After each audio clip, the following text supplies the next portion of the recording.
Hola, bienvenidos a este video. Mi nombre es William Vázquez Morales. El tema que trataremos es inundaciones. Tema de relevancia en el diplomado, ya que al comprender las inundaciones es fundamental para garantizar la seguridad de las comunidades y minimizar los impactos negativos que estos eventos puedan causar.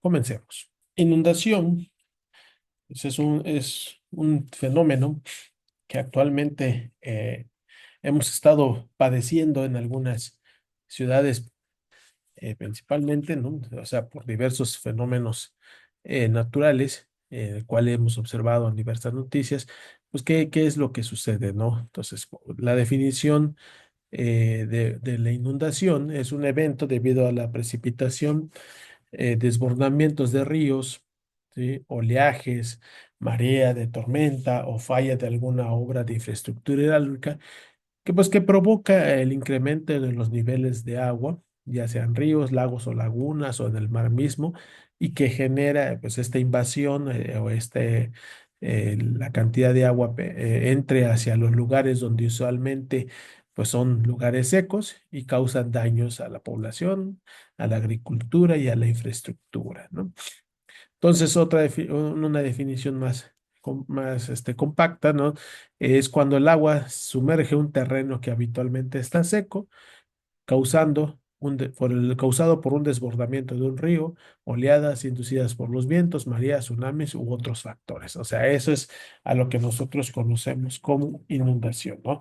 A esta parte cuando el agua pues invade a estas áreas que no, que no están cubiertas de aguas y entonces tenemos cuestiones de inundación. Entonces tenemos aquí algunas imágenes en la cual podemos observar las zonas inundadas por cuestiones de efectos hidrológicos, ¿no? Lluvias elevadas, desbordamientos de ríos o oleajes que provocan a alturas o invasiones de las salidas del mar hacia las costas. Entonces, de acuerdo a su origen, podemos clasificar las inundaciones. Bueno, empezaríamos con las inundaciones fluviales. Dice, estas se presentan por el desbordamiento de un río, el cual es incapaz de conducir el agua en exceso, ¿no? O sea, cuando tenemos una lluvia intensa, pues el río tiende a saturarse, el caudal se vuelve muy grande y sobre todo, pues el tiempo de duración que tiene estas lluvias pueden llegar a que pues, se desborden estos ríos. Entonces, por este tipo de desbordamiento, por la inundación que se genera a través del desbordamiento de los ríos, podemos decir que son inundaciones de tipo fluviales, ¿no? Entonces tenemos que estas inundaciones lo vemos muy común en cuestiones de ciudades donde pues está confinado o el cauce del río lo tenemos confinado y esta empieza a saturarse por la gran cantidad de lluvia que se da en ese momento y entonces provoca un desbordamiento al no poder desplazar rápidamente toda esta agua.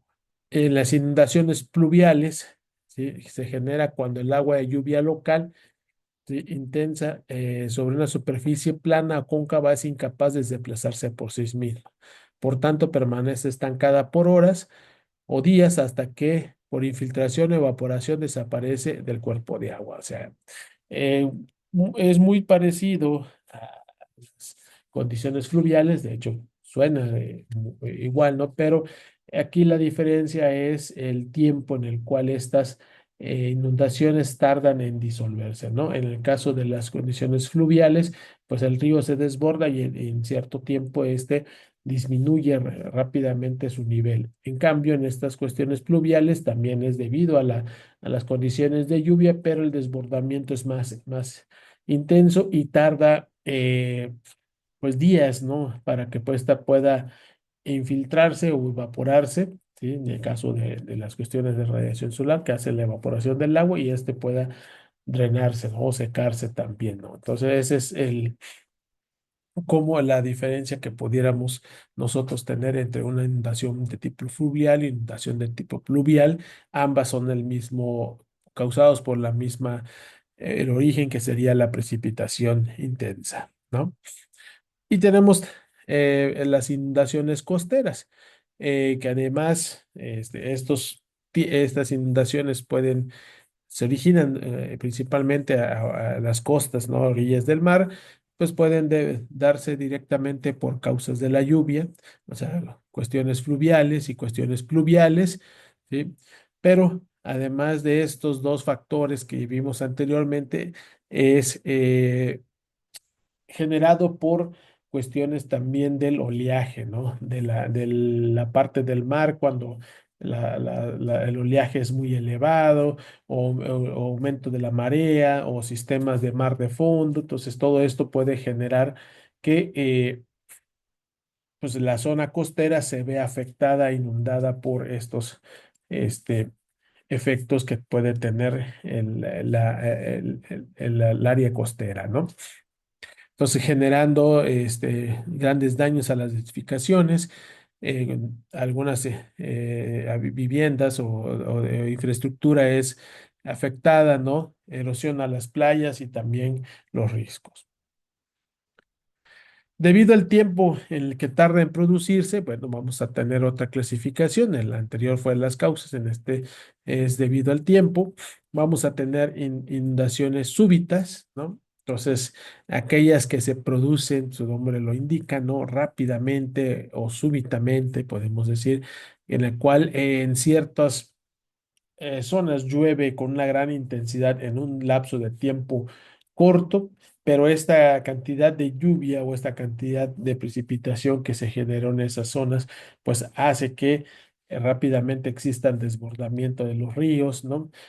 O se provocan torrentes o caudales en las avenidas, y entonces empieza a generar daños a la infraestructura y en algunas ocasiones puede generar hasta pérdidas humanas, ¿no?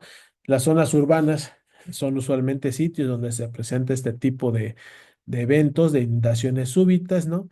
Ya que pues tenemos, como podemos saber, que las zonas son impermeables, no hay filtración del agua, por lo tanto se generan pues escorrentías muy grandes de las lluvias, ¿no? Y afectando a las zonas más bajas de la ciudad.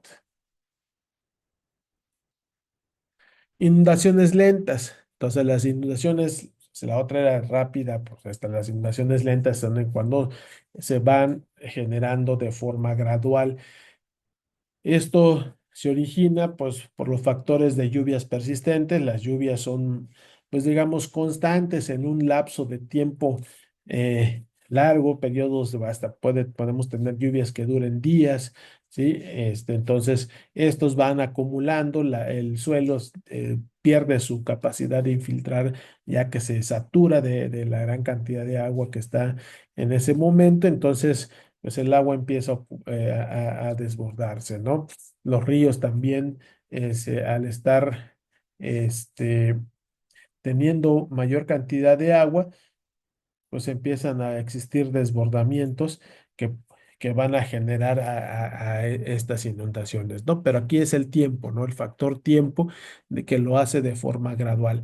También puede deberse, ¿no? A la obstrucción de drenajes, la acumulación de basura en ciertos puntos donde se puede drenar o digamos los drenes pluviales, pues generan que al no poder desplazarse el agua por esos drenes, pues empieza a abarcar zonas y generar inundaciones.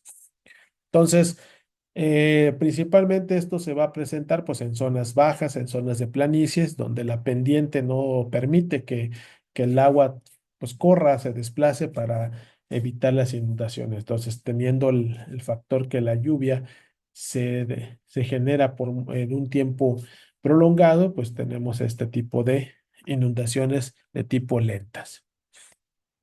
¿Qué origina las inundaciones? Entonces, las inundaciones, como hemos estado ahorita platicando, sus causas principales van a ser pues el efecto de la lluvia, ¿no? Pero podemos clasificarlas en dos tipos, en inundaciones de tipo natural o en inundaciones de tipo antrópica. ¿A qué se debe entonces? Vamos a entrar a las inundaciones producidas por causas naturales. Bueno, son aquellas inundaciones que se dan por cuestiones de precipitaciones intensas, primeramente, que son estas las más comunes, ¿no? Las lluvias intensas, las tormentas tropicales o los huracanes que se pueden originar en ciertas épocas del año y que pues van a originar pues desbordamientos de ríos, lagos, lagunas o cualquier cuerpo de agua que esté dentro de la zona de la zona poblacional, ¿no? Entonces tenemos acá pues lluvias intensas en pocas horas, pues nos va a generar inundaciones súbitas, ¿sí? Tormentas tropicales, ¿no? Aquellas en las cuales podemos tener lluvias de prolongado tiempo, pues ya nos podemos tener inundaciones de tipo lentas o los huracanes, ¿no? En las zonas costeras, ¿no? Otra es, de otra forma natural, pues es la cuestión de sobre todo en zonas montañosas, en zonas frías, ¿no? En la cual hay producción o hay caída de nieve y puede, la nieve o la nieve acumulada, ¿no? En esas zonas, en las montañas, pues sufre un derretimiento, ¿no? De esa nieve y puede provocar deshielos, ¿no? En la cual estas escorrentidas de estos deshielos llegan a los lagos o lagunas o ríos, incrementando su volumen de agua y puede provocar inundaciones en las partes bajas, ¿no?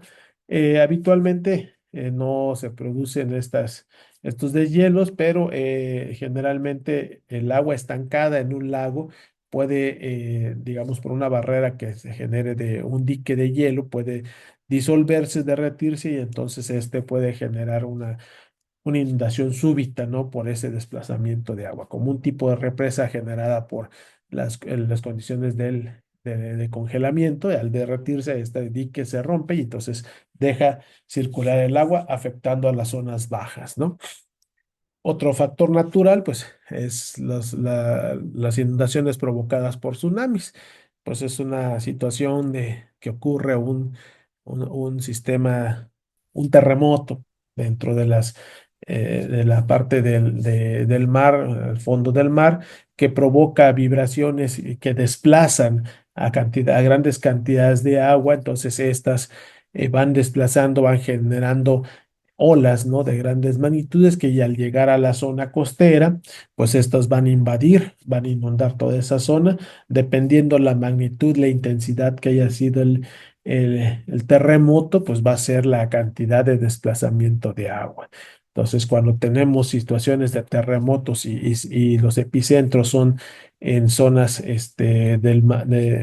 adentro del mar, se generan las alertas de tsunami, ¿no? Entonces también, bueno, ya esas son las causas naturales, las que vimos ayer, son tres principales. Y ahora, ¿cuáles son las causas antrópicas? Bueno, esto es una interrelación, porque las causas naturales son las condiciones que nos van a originar, pero aunado a esto también tenemos las condiciones antópicas, que son las condiciones en las cuales pues, se ha generado por la propia población, ¿no? El crecimiento, por ejemplo, de la urbanización, esta necesidad de nosotros de tener nuestras viviendas, vamos abarcando áreas, construyendo casas, cambiando el tipo de suelo, ¿no? Haciendo suelos más impermeables, ¿no? O sea, que no pueden infiltrar el agua. Y entonces cuando ocurren las lluvias, ¿no? Pues esta infiltración o esta escorrentía de todas esas gran cantidades de agua, las calles se vuelven pues ríos de agua, ¿no? Lo hemos vivido, lo hemos visto, que arrastran hasta autos y pues desafortunadamente no se mide el peligro que puede generar esto y ha arrastrado hasta personas causándoles la muerte, ¿no? Entonces la urbanización es un fenómeno que ayuda prácticamente que incentiva las inundaciones al no poder infiltrar el agua en la superficie. Otro factor que está dado de tipo antrópico, porque lo generamos por actividades humanas, ¿no? Es la deforestación, la tala masiva de árboles de las montañas, ¿no? Podemos hacer que el suelo se erosione, hacer un suelo que no capte o que no retenga esta cantidad de agua. Entonces, cuando ya no existe esta capacidad del suelo, de los suelos, de los bosques, de las selvas, de retención de agua, cuando esto llueve, bueno, toda esa agua se vuelve pues una escorrentía, un caudal y que va a afectar a las partes bajas, ¿no? Donde se encuentra habitada algunas casas, algunos centros urbanos, ¿no? Entonces eso puede generar también la deforestación y la tala masiva genera inundaciones porque no existe esta retención o captación de agua en las partes altas, ¿no? Así como vemos en la ilustración, ¿no? Tenemos acá un bosque en la figura número uno y entonces ayuda a retener el recurso, ¿no? hídrico, manteniendo constante el río también, el caudal del río. Al momento que empezamos a talar, pues este sistema de captación se anula y cuando tenemos una lluvia, pues todo el agua, toda la escorrentía que pueda llover en esa zona, pues nos va a afectar las partes bajas. Inundaciones también por ruptura de presas o averías de embalses, que son pues es antrópico porque son creados por los seres humanos, ¿no? O sea, por la población para retener cantidades de agua que pueden servir para cuestiones de generación de electricidad o en algunos para tener cuestiones para potabilizar el agua, ¿no? Pero la mala planeación, la mala construcción tal vez de estos diques o estos embalses, pues no soportan la cantidad de agua que pueda retener y estos algunas ocasiones llegan este, a tener estas rupturas y entonces esa cantidad de agua retenida se desprende rápidamente, súbitamente, y entonces hace desbordamientos en los ríos y puede generar, dependiendo cómo esté la zona, la parte baja, si está urbanizada, puede generar pues daños por inundación, ¿no? Hasta muertes, ¿no? Entonces también de forma natural se pueden generar estos diques, ¿no? En lluvias muy torrenciales, al arrastre y acumulación de ramas y árboles puede generar pequeñas represas en el caudal de un río, que en cierto momento esta se libera o se fractura, ¿no? De forma natural y entonces deja salir todo el agua que se había retenido, provocando inundaciones en las partes bajas. Entonces, principalmente se debe a una situación, antrópica, ¿no? Por la generación propia del ser humano en generar represas y que pueden provocar, por la mala planeación o construcción, una ruptura. Otra parte de la inundación, pues es la construcción en zonas inundables, ¿no? Esta forma de buscar dónde construir, pues el crecimiento poblacional, pero a veces se piensa que en zonas bajas o en zonas de cauces de río, que ya están secos, pues no existiría nuevamente inundación, entonces se construyen o se venden lugares donde sabemos que son zonas inundables, los rellenan, pero como dicen por ahí, la naturaleza tiene memoria en cierto momento, cuando existe lluvias y entonces vamos a tener problemas de inundación porque estamos en una zona que es un cauce natural, en una zona que es inundable por su propia formación, ¿no? Consecuencias de las inundaciones. Las inundaciones pues van a tener principalmente consecuencias económicas por los daños materiales, pues hay que hacer reconstrucción, ver pérdidas materiales, cuáles de la infraestructura, bueno, de la propia población, qué perdió, ¿no? ¿Qué perdió en cuestiones económicas? En condiciones ambientales, daños a cultivos, daños a la ganadería, escasez de alimentos, ¿no? Entonces, toda esta parte puede generar eh, daños en el tipo ambiental, también provoca contaminación, entonces puede generar daños a los seres humanos y a los animales, ¿no? En cuestión de salud, bueno, el riesgo es que aumente la proliferación de vectores, ¿no? Como el caso del mosquito propagador del dengue, infecciones gastrointestinales y las inundaciones se mantienen en un lugar, no se drena rápidamente esta agua, entonces empieza a haber proliferación de estas enfermedades por la no la disponibilidad de un agua potable, ¿no? Afortunadamente en México bueno, existen estudios que nos pueden ayudar a ver qué zonas podemos nosotros decir que son altamente inundables y contrarrestar estos efectos negativos, ¿no? Entonces tenemos ahí un mapa, un atlas de riesgo que lo podemos encontrar en el CENAPLED. Ahí dejo la liga para que lo puedan explorar, en el cual ya tenemos pues zonificado, ¿no? Las áreas en la cual son susceptibles a inundaciones. Simplemente hay que explorarlo y analizarlo para tener buenas decisiones. En conclusión, las inundaciones son un fenómeno natural complejo, cada vez más frecuente debido a la combinación de factores naturales y humanos. Su impacto puede ser devastador, causando pérdidas humanas, económicas y ambientales significativas. Comprender los factores que la causan, al implementar medidas, podemos implementar medidas de prevención y mitigación, podemos reducir significativamente sus impactos y construir, pues, comunidades más resilientes. Eso sería todo por mi parte. Muchas gracias.